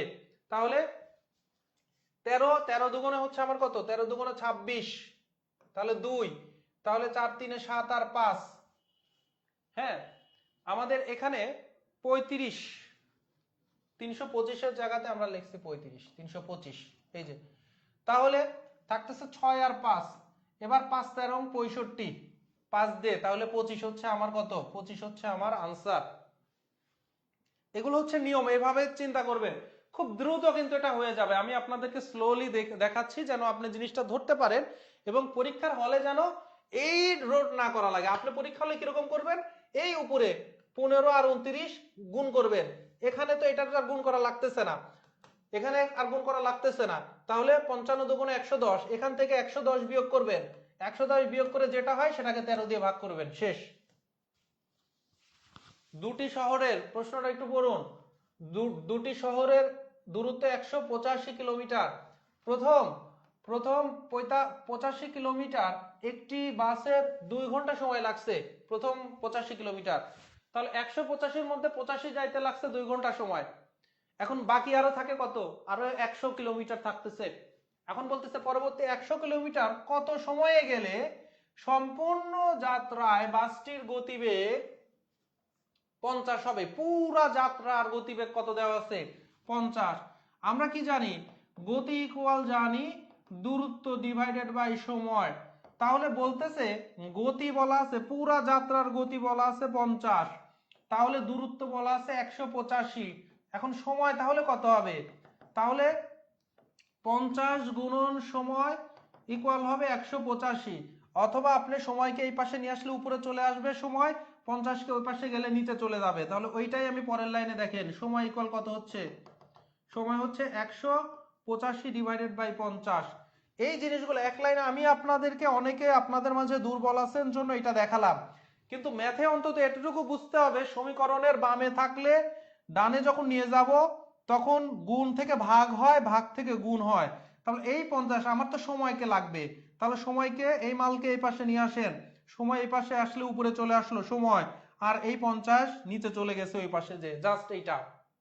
এখন আপনাকে কাটাকাটি করতে হবে, তাহলে 185-কে 50 দিয়ে কাটবেন। আমি প্রথমে 5 দিয়ে কাটি, 5 দিয়ে কাটলে এখানে 10, 5 দিয়ে কাটলে 3 5 15, তাহলে 3 3 5 15, 18 থেকে 15 বিয়োগ দিলে আরো থাকতেছে 3 আর 5, 5 7 35, তাহলে 37 ডিভাইডেড বাই 10। আমরা জানি একের ডানে একটা শূন্য থেকে 10 দিয়ে যদি ভাগ করেন এক ঘর আগে দশমিক হয়, তাহলে 3.7। পুরা সময়টা যাইতে 3 ঘন্টা, 3.7 হচ্ছে আমার কি ঘন্টা লাগবে। আর প্রথম 85 মাইল যাইতে, সরি এখানে কিলো হইতো, প্রথম 85 কিমি যাইতে আমার সময় লেগেছে কত, 2 ঘন্টা। তাহলে পরবর্তী 100 যাইতে আমার সময় লাগবে কত, 3.7 থেকে 2 বিয়োগ করলে আমার থাকতেছে কত, 1.7, 1.7 ঘন্টা। তাহলে 1.7 ঘন্টাকে যদি মিনিটে নিয়ে আসেন তাহলে 1 ঘন্টা মানে 60 মিনিট, তাহলে 1.7কে মিনিটে নিয়ে আসলে 60 দিয়ে গুণ করতে হবে। এবার এই শূন্যর কারণে এই এক ঘর আগে দশমিক উঠে গেল, তার মানে 17 গুণন 6, 17 গুণন 6 মানে কত, 102, 6 সুতরাং 102, 102 হচ্ছে আনসার। বুঝতে পেরেছেন কিনা একটু জানাবেন।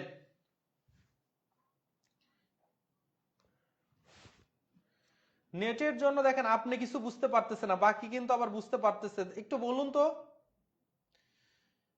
একটু বলুন যে নেটের প্রবলেম কার কার হচ্ছে, একটু বলবেন। আবার 222 লেখছে তোসিবা আপু, লেখছে 222, কি যন্ত্রণা, আমার 102 হয় আপনার 222 হয়। নেট প্রবলেম হচ্ছে কাদের একটু জানাবেন, আমি ক্লিয়ার দেখি। তার মানে আসলে ক্লিয়ার, যেহেতু এখানে নেটের প্রবলেম না, লসাগু গসাগু প্রত্যেক দিনই কিন্তু করাচ্ছি, কারণ এই টপিকটা আপনার ক্লিয়ার থাকতেই হবে। দেখেন আপনি এখান থেকে এক্স স্কোয়ার এখানেও আছে, এখানেও এক্স কিউব আছে, তার মানে এক্স স্কোয়ার কমন নিতে পারেন। এক্স স্কোয়ার কমন নিলে এখানে একটা এক্স থাকতেছে, আর এখান থেকে তো এক্স স্কোয়ার নিয়েই আসছেন, এক্স প্লাস ওয়াই থাকতেছে। এবার এখান থেকে এখানে এক্স আছে, এখানে এক্স আছে, এখানে ওয়াই আছে, ওয়াই আছে, তাহলে এক্স ওয়াই কমন নিতে পারবেন। তাহলে ওয়াই তো এখানে চলেই আসলো, এখানে এক্স স্কোয়ার মানে এক্স ছিল দুইটা, একটা বাইরে নিছেন একটা ভিতরে আছে। এবার এক্স তো আপনি বাইরে নিয়ে আসছেন, ওয়াই স্কোয়ার মানে ওয়াই ছিল দুইটা, একটা বাইরে নিয়ে আসছেন, তার মানে একটা ভেতরে আছে।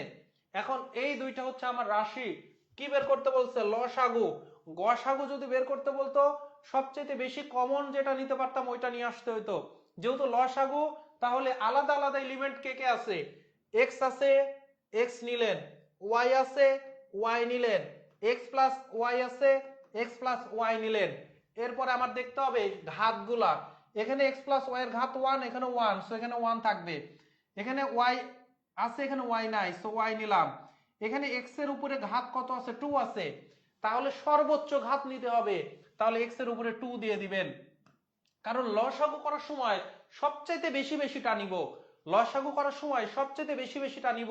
যেটা সব জায়গায় আছে ওইটাও নিব, যেটা সব জায়গায় নাই মাত্র এক জায়গায় আছে ওইটাও নিব। আর গসাগু করার সময় আমি সবচাইতে বেশি নিব যেটা সব জায়গায় আছে, যেটা দুই জায়গায় আছে এক জায়গায় নাই ওইটা নেওয়া যাবে না গসাগুর ক্ষেত্রে, যেটা এক জায়গায় আছে ওইটাও নেওয়া যাবে না।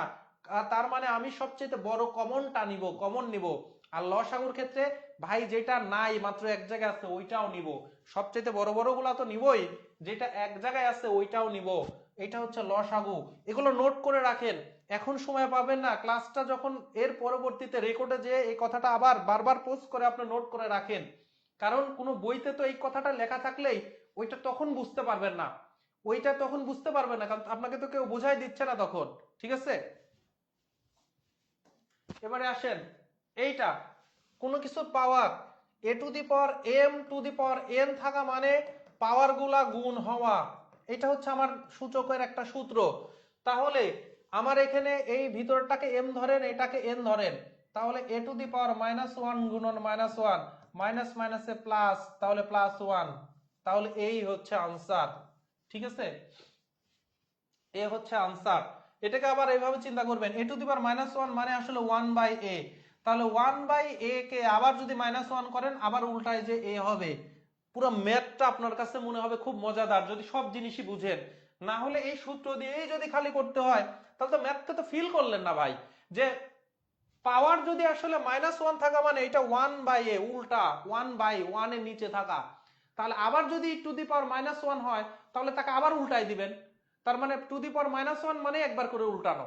ঠিক আছে, এই জিনিসগুলো যখন আপনার কাছে ক্লিয়ার হবে আইডিয়া, তখন ম্যাথ আপনার কাছে উপভোগ্য মনে হবে, না হলে ম্যাথ হবে খুব পীড়াদায়ক একটা সাবজেক্ট।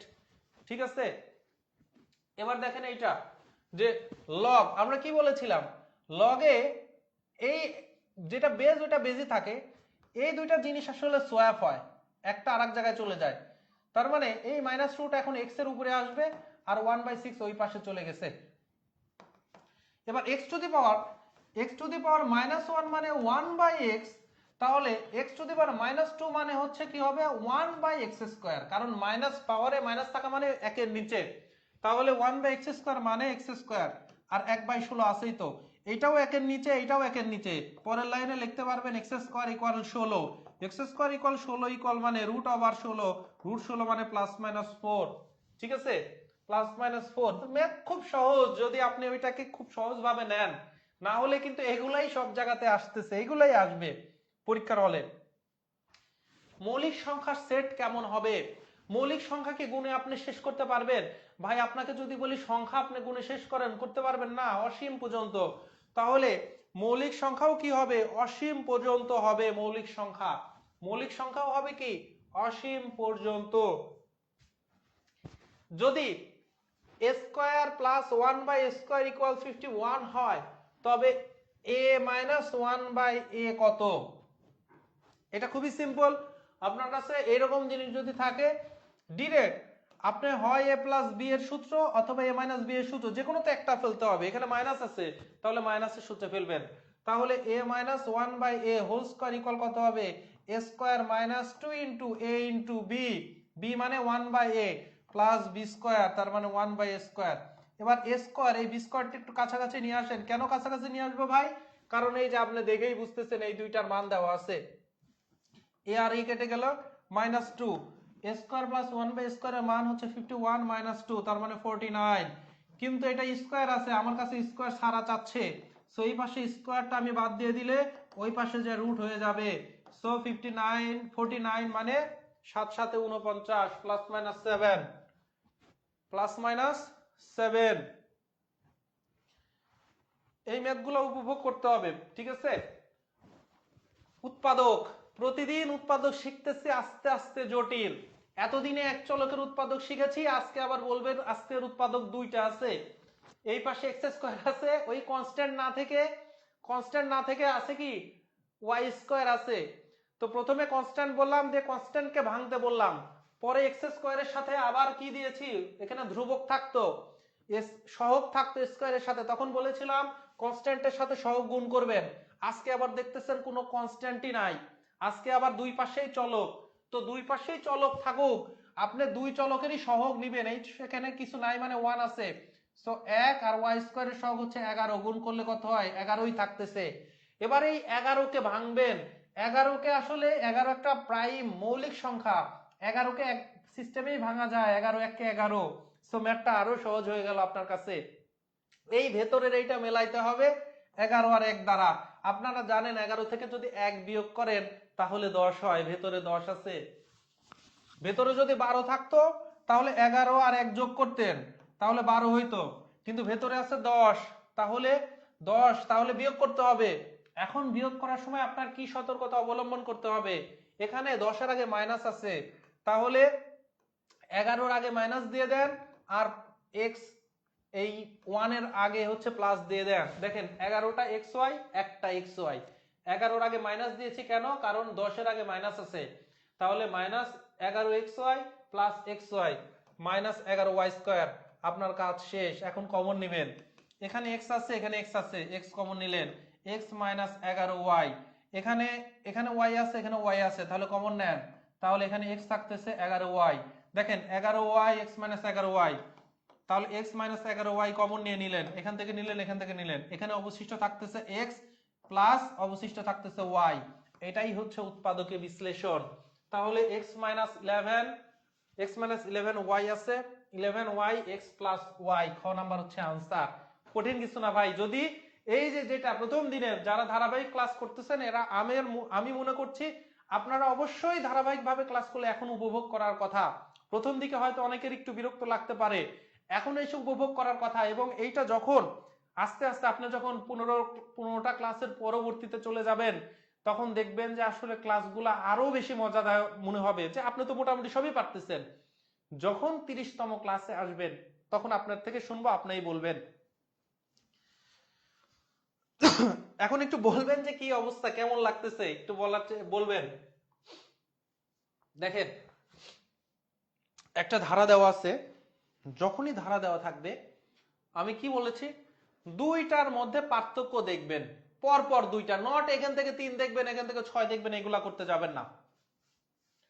দুইটার মধ্যে পার্থক্য দেখতে গেছেন, তো 3-এর থেকে 7 বাড়ছে, কত বাড়ছে, 3-এর থেকে 7-এ যেতে গেলে 4 বাড়ে, 4 থেকে 7-এ 7 থেকে 4-এ আসতেন 3 কমছে, 4 থেকে 14 গেছেন 10 বাড়ছে, হায় হায় কোনো তো কিছু মানতেছে না। তাহলে এইরকম উল্টাপাল্টা একবার বাড়ে একবার কমে, পরেরটা আবার দেখতে পারেন, কত 10 থেকে 5-এ গেছে 9 কমছে, তো এইরকম দেখতে পারেন। তখন এইরকম যদি না মিলে, স্বাভাবিকভাবে আপনি মিল পাবেন, যদি না মিলে তাহলে ধরে নিতে হবে এইটা স্পেশাল কোনো ধারা। তখন আপনি এই জন্য প্রথমটা তৃতীয়টা দেখবেন আর দ্বিতীয়টা চতুর্থটার সাথে কম্পেয়ার করবেন, তৃতীয়টার সাথে তারপরে একটা গ্যাপ দিয়ে কম্পেয়ার করবেন, একটা গ্যাপ দিয়ে কম্পেয়ার করবেন, তখন দেখবেন যে মিল পাচ্ছেন কিনা। অধিকাংশগুলাই মিল পেয়ে যাবেন, মিল পেয়ে গেলে ওই অনুযায়ী করে ফেলবেন। যেমন এটাতেই মিল পেয়ে গেছেন 3 4 5 6, তাহলে তারপরে 7-এ হইতো কত, 7 হইতো। আর এবার দেখেন 7 14 21, কত কত বাড়তেছে, 7 7-এ ডাবল 14, 3 7-এ 21, তাহলে পরেরটা 4 7-এ 28। তাহলে অষ্টম পদের কথা বলছে, প্রথম পদ, দ্বিতীয় পদ, তৃতীয় পদ, চতুর্থ পদ, পঞ্চম পদ, ষষ্ঠম পদ, সপ্তম পদ, অষ্টম পদ, 28। ম্যাথ সহজ ভাই, অবশ্যই কোনো কোনো রুলস আছে, এই রুলস গুলো লিখে নেন। অনেকেই পারছেন, অনেকেই তো দেখতেছি পেরে গেছেন।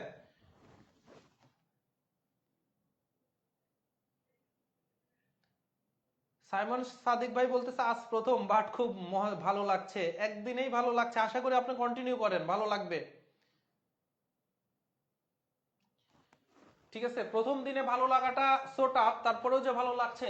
এবার দেখেন এইটা হচ্ছে সমীকরণ, সমীকরণের জন্য একপাশে m আছে, m / 3 + 3, 2m / 15 + 6, ওই পক্ষেই আপনার লসাও করে দেন। এই পাশে কিছু 3 এর নিচে কিছু নাই মানে 1 আছে, 6 এর নিচে কিছু নাই মানে 1 আছে, তাহলে 3 আর 1 এর লসাগু 3, তাহলে 3 1 কে 3 এমই থাকতেছে 1 আছে, 3 1 কে 3, তাহলে 3 3 কে 9, 3 গুণন 3, লসাগু কত হবে 15, তাহলে উপরে যেহেতু 15 1 কে 15 15 আর 6 দিয়ে এখানে 1 আছে, তাহলে 6 এর সাথে কত হবে 15 গুণ হবে। এবারে তাহলে m প্লাস হচ্ছে 9, এখানে 3 2m, 6 15 90, 15 আর আর গুণ করেন তাহলে 15 15m, 9 15 কত হয় 8 15 120, 9 15 135, 3 2 6m, 3 নং 27 270, এই mটা এই পাশে নিয়ে আসেন, তাহলে 15m থেকে 6m বিয়োগ আর 270 থেকে 135 বিয়োগ এখানে নিয়ে যান, 15 থেকে 6 বিয়োগ করলে কত হয় 9m, 270 থেকে 135 বিয়োগ করলে আর থাকতেছে 135, তাহলে m ইকুয়াল কত হবে ওই 15ই হবে, কারণ একটু আগে আমরা করলাম 9 15 135, তাহলে আনসার হচ্ছে কত 15 হচ্ছে আপনার আনসার। দেখতে একটু বড়, কিন্তু ক্যালকুলেশনে ফাস্ট হইলে খুব দ্রুতই করে ফেলতে পারবেন, কিন্তু ক্যালকুলেশনে যদি অদক্ষ হন এটা আপনাকে নিজেই প্র্যাকটিস করে করে বাড়াতে হবে। একটি সরল রেখার সাথে একটি রশ্মি মিলিত হয়ে যে সন্নিহিত কোণ মানে পাশাপাশি কোণ, একটা সরল রেখা একটা রশ্মি দিয়ে যে পাশাপাশি কোণ, দুই কোণ মানে কি এক সরল কোণ মানে 180 ডিগ্রি, তাহলে গ নাম্বার প্রশ্ন। এগুলো আমরা বেসিক মানে আমরা দেখেছি, আজকে প্রশ্ন খালি একটু ভিন্নভাবে প্রশ্ন করা হচ্ছে। অতিভুজের বিপরীতে কি থাকে, একটা অতিভুজ কোথায় একটা সমকোণী ত্রিভুজের সমকোণের বিপরীতে যে বাহু তাকে বলে অতিভুজ, আর যে সূক্ষ্ম কোণটা নিব সাপোজ আমরা সূক্ষ্ম কোণ ছোট কোণ 90 এর চাইতে ছোট কোণ, সেই ছোট কোণের বিপরীতে যে থাকে সে হচ্ছে লম্ব, তাহলে সমকোণের বিপরীতে যে থাকে অতিভুজ, যদি বলে সূক্ষ্ম কোণের বিপরীতে কে থাকে সে লম্ব, আর কোণ উৎপন্ন করে অতিভুজ, আর বাকি যেটা আছে ওটাকে তাহলে বলবো ভূমি, তাহলে সূক্ষ্ম কোণটা তৈরি করবে ভূমি আর অতিভুজ মিলায়ে, খ নাম্বার হচ্ছে আনসার। একটি জ্যা কয়টি চাপে বিভক্ত বলেছিলাম, একটা ত্রিভুজ, এটা জ্যা নিলাম, তাহলে জ্যা নিলে ত্রিভুজটাকে কয়টা ভাগে ভাগ করে ফেলছে, এই যে এই পাশে একটা আর এই বৃত্তটাকে দুইটা, তাহলে কয়টা দুইটা, একটা হচ্ছে আমার অধিচাপ আর আরেকটা হচ্ছে আমার উপচাপ, এগুলো লিখে নেন পরবর্তীতে যেন আর আলাদা করে মুখস্থ না করতে হয়। আজকে যেহেতু ক্লাস করছেনই, উপচাপ আর বৃত্তের যে হচ্ছে কেন্দ্র দিয়ে যায় তাকে বলা হয় ব্যাস, ব্যাস যে চাপ, তাহলে ব্যাস হচ্ছে আমার যে চাপটা তৈরি করছে, এই পাশে একটা চাপ এই পাশে একটা চাপ, দুইটাই কিন্তু সমান চাপ, এটাকে বলা হয় অর্ধচাপ, ঠিক আছে, মানে অর্ধবৃত্ত আর কি, অর্ধবৃত্ত, ঠিক আছে। তাহলে এই হচ্ছে ব্যাপার, কয়টা দুইটা। ট্যান থিটার কথা বলা হয়েছে, তার মানে এই যে সাইন কস টস যদি যাই বলুক মান দেওয়া আছে মানে ত্রিকোণমিতিক একটা হচ্ছে অনুপাত মানেই সমকোণী ত্রিভুজ, সমকোণের বিপরীতে যে বাহু সেটা হচ্ছে অতিভুজ, আমরা ধরি সূক্ষ্মকোণ এইটা, তাহলে এইটা হচ্ছে আমার লম্ব, আর সূক্ষ্মকোণ অতিভুজ আর ভূমি, এইটা হচ্ছে চোখ বন্ধ করে করে ফেলবেন। ট্যান থিটা, ট্যান থিটা মানে কি, ট্যান থিটা মানে হচ্ছে লম্ব বাই ভূমি, একদিন কিন্তু লিখেছি খাতায় আছে নিশ্চয়ই খাতায়, কিন্তু যারা লিখে নিয়েছেন, যারা লিখে নিচ্ছেন না তারা আসলে এই ক্লাসগুলো থেকে বেনিফিটেড হবেন না ভাই। তাহলে ট্যান মানে হচ্ছে লম্ব বাই ভূমি, তাহলে লম্ব হচ্ছে আমার 3, ভূমি হচ্ছে আমার 4, তাহলে অতিভুজ কত হবে √3 স্কয়ার প্লাস 4 এর উপর স্কয়ার, তার মানে 9 প্লাস 4 4 16, √25 মানে হচ্ছে 5, আর এইটা কিন্তু মুখস্থই থাকবে 3:4 হলে অতিভুজ 5, ঠিক আছে। বলতেছে কোসেক, কোসেক মানে কি, কোসেক হচ্ছে সাইনের উল্টা, তার মানে এটা হচ্ছে অতিভুজ বাই হচ্ছে লম্ব, তাহলে অতিভুজ হচ্ছে 5, লম্ব হচ্ছে আমার 3, তাহলে 5/3, গ নাম্বার হচ্ছে আনসার। খ নাম্বার কিন্তু একজন বলেছেন ভুল করেছেন, খ নাম্বার হবে না, 5/3 কোসেক, অতিভুজ অবশ্যই থাকবে। একজন ভ্রমণে, এই প্রশ্নটা দেখেন, 4 মাইল উত্তরে 12 মাইল পূর্বে, তারপরে আবার আবার আবার হচ্ছে কত আবার ওইটা ওর নিচে পড়ে গেছে, আবার এখানে কত, প্রশ্নটা একটু লিখে নেন। আবার 12 মাইল, আবার এর পরে আছে আরো বার 12 মাইল, এই যে এটা হচ্ছে 12, উত্তরে যায় সে শুরুর স্থান থেকে কত মিটার। একটা টপিক, এটা কিন্তু একটা টপিক দেখাচ্ছি। টপিকটা কি, যখন প্রশ্নে উত্তর দক্ষিণ পূর্ব পশ্চিম থাকবে, ম্যাপ, বাংলাদেশের ম্যাপ হোক ওয়ার্ল্ড ম্যাপ হোক, হিসাবটা কি, দুইটা ক্রস চিহ্ন দিবেন, উপরের দিকে কি থাকে ম্যাপে, উপরের দিকে সবসময় ইন্টারন্যাশনালি উপরের দিকে উত্তর, নিচের দিকে দক্ষিণ, তাহলে ডান সাইডে কি থাকবে পূর্ব, আর বাম সাইডে হচ্ছে আমার পশ্চিম। এটা তো জানা আছে, যাদের জানা নাই তারা লিখে নেন উপরে উত্তর নিচে দক্ষিণ, তাহলে পূর্ব পশ্চিম। এবার একদম 0 পয়েন্ট থেকে শুরু করবেন হিসাব। কি বলতেছে, ধরেন আমি দাঁড়াইছিলাম 4 মিটার উত্তরে গেছি, এখান থেকে কত মিটার গেছি 4 মিটার, 4 মাইল, সরি 4 দিয়ে দিলেন উত্তরে, 12 মাইল পূর্বে গেছি, সো এই দিক থেকে পূর্বে গেছি কতটুকু বলেন তো, 12 মিটার, 12 মাইল। আচ্ছা গেলাম, এরপরে আবার 12 মাইল উত্তরে, উত্তর মানে উপরের দিকে, এখন আমি এখানে আছি, দিয়ে বলছে সে শুরুর স্থান থেকে, শুরু কোথায় থেকে হয়েছিল ভাই, শুরু হয়েছিল কোথা থেকে, একদম এখান থেকে। এখন বলতেছে সে শুরু থেকে কতটুকু দূরে, তাহলে এই যে শুরু থেকে আপনি যদি সোজা টানেন, তাহলে এইটাই হচ্ছে আপনার, এই শুরু থেকে যদি আপনি সোজা নেন, তাহলে এইটাই হচ্ছে আপনার মধ্যবর্তী দূরত্ব। এখন আসেন, আমরা কি পারবো, অবশ্যই। এই সমকোণী ত্রিভুজ সব জায়গায় লাগবে ডট ডট ডট, দেখেন এইটা 4 মানে কি, এইটাও 4, গ্রাফের কিন্তু আইডিয়া থাকতে হবে, এইটা 4 মানে কি, এইটাও 4, এইটা 12 মানে এইটা 12, তাহলে 12 আর 4 এ পুরাটা কত হচ্ছে, 12 আর 4 এ 16, আর এই ভূমি এইটা হচ্ছে আমার কত 12, তাহলে এইটা হচ্ছে আমার 16, এইটা 12, তাহলে অতিভুজ, এটা তো সমকোণ, যেহেতু পূর্ব আর উত্তর মধ্যবর্তী সবার সবার সাথে 90 ডিগ্রি করে কোণ আছে, তাহলে 12 উপর স্কয়ার 16 উপর স্কয়ার, 12 উপর স্কয়ার 12 12 144, 16 16 256, যোগ করলে হয় 400, উপরে রুট আছে, 400 কে রুট করলে হয় 20, পুরো সবগুলার প্রসেস একই ভাবে চলবে সবগুলার। তাহলে উত্তর দক্ষিণ পূর্ব পশ্চিম থাকলে আপনাকে কি করে নিতে হবে, এইভাবে হচ্ছে এই ডায়াগ্রামটা ড্র করতে হবে, ঠিক আছে। নোট করা খুবই জরুরি, এইরকম প্রশ্ন একটা টপিক শিখলেন, এই প্রশ্নই শত শত প্রশ্ন তৈরি করা যায়। ঘড়িতে, ঘড়িতে বলতেছে দেখেন, ঘড়িতে যখন 8টা বাজে, ঘড়ি তাহলে একটা আগাই ফেলবেন সব সময়, গোলাকার হচ্ছে ঘড়ি, এইগুলো অবশ্যই মাথায় থাকতে হবে। ঘড়িতে ঘন্টার কাঁটা, ধরেন এখানে 12টা, নিচে 6টা, একদম এইদিকে 3টা, এইদিকে হচ্ছে আমার কত 9টা, তারপরে 10 11, একটা 2টা 4 5 7 8, এই তো সিস্টেম ঘড়ি, তাই না, সুন্দর ঘড়ি আঁকিয়ে ফেলছি।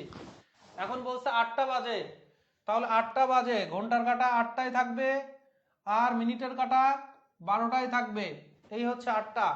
দিয়ে বলতেছে ঘন্টার কাঁটা মিনিটের কাঁটার মধ্যবর্তী কোণ কত ডিগ্রি, কোণ বের করতে পারবো কি পারবো না, দেখেন একটা বিন্দুতে আমরা এইদিকে 180, এইদিকে 180, একটা বিন্দুতে কত ডিগ্রি, তার চারপাশে কোণ তৈরি হয় 360 ডিগ্রি কোণ, এই যে তাহলে 360 ডিগ্রি, মোট এখানে কোণ কত ডিগ্রি আছে, মোট কোণ আছে এখানে কত ডিগ্রি, 360 ডিগ্রি কোণ আছে, কিন্তু 360 ডিগ্রির মধ্যে এইটুকু আপনাকে বের করতে বলছে। এবার একটু আসেন, একটা ঘড়িতে 12টা থেকে একটার মধ্যে ছোট ছোট কয়টা ভাগ করা থাকে, 5 ভাগ করা থাকে, তাহলে মোট এখানে কয় ঘন্টা, 12 ঘন্টা, মোট কয়টা 12 গুণন 5, 5 12 60, ছোট ছোট 5টা করে ভাগ করা থাকে 1 সেকেন্ডের জন্য, 60 সেকেন্ড 60টা ভাগ, তাহলে এই মোট 60টা ঘর, 60টা ঘর কাটা থাকে, 60 ঘর মানে 360 ডিগ্রি, তাহলে 1 ঘর মানে কত, 1 ঘর মানে 360 ডিভাইডেড বাই 60, শূন্য শূন্য কাটা 6, তাহলে প্রতিটা ঘর ইকুয়াল কত, প্রতিটা ঘর ইকুয়াল হচ্ছে 6, প্রতিটা ঘর ইকুয়াল কত, প্রতিটা ঘর ইকুয়াল 6 ডিগ্রি, তাহলে এক ঘর ইকুয়াল, এগুলা বেসিক, যারা জানেন না আজকে যদি প্রথম দিন, এক ঘর ইকুয়াল 6 ডিগ্রি, এক ঘর ইকুয়াল যদি 6 ডিগ্রি হয়, এখানে কয় ঘর আছে, 5 5 5 5, 20 ঘর আছে, তাহলে 20 গুণন হচ্ছে আমার কত 6 120। এগুলো হচ্ছে বেসিক ধারণাটা রাখবেন। এত কিছু মানে আপনার মাথায় 1 ঘর মানে 6, 20 ঘর মানে 120 এখানে হয়ে যাচ্ছে। আর না হলে সূত্র আছে, সূত্র তো সবাই শিখতেছেন, ঠিক আছে, সূত্র তো সবাই আছে। তো আজকে এইটা শিখেন। আমি আজকে সূত্র একদমই বলবো না, কারণ আপনারা শুধু সূত্রও যে আমি শেখাবো না তাই না, সূত্রও শেখাবো, শর্টকাট সবই শেখাবো, কিন্তু বেসিকটা মাথায় নেওয়ার চেষ্টা করবেন। বেসিক দিয়ে খুব দ্রুত হয়, খুব দ্রুত হয়। আজকের দিনের লাস্ট প্রশ্ন, আজকের দিনের লাস্ট প্রশ্ন দেখেন, বৃত্তের মধ্যে সঠিক সংখ্যাটি কত? এইরকম প্রশ্ন যদি থাকে, এইরকম প্রশ্ন যদি থাকে তাহলে কিভাবে চিন্তা করবেন আমি কিছু হচ্ছে আপনাদেরকে বলতেছি। প্রথমত আপনারা যেটা করবেন, ধরেন এইরকম চিন্তা করতে পারেন যে এই চারটাই আপনি যোগ করবেন, দিয়ে চারটা যোগ করার পরে যেহেতু চারটা সংখ্যা, ধরেন চারটা যোগ করলেন, চারটা যোগ করার পরে আপনি 4 দিয়ে ভাগ করলেন। আগে 4 দিয়ে যোগফলটা আছে কিনা, একটা থাকলে একটা মিললো, বাকিগুলোর মিলতেছে কিনা। যদি মিললো না, তখন যোগফলকে যেহেতু 4টা 4 দিয়ে ভাগ করবেন, মিলতেছে কিনা, মিলতেছে না, এরকম কোনো কিছু মিলতেছে না।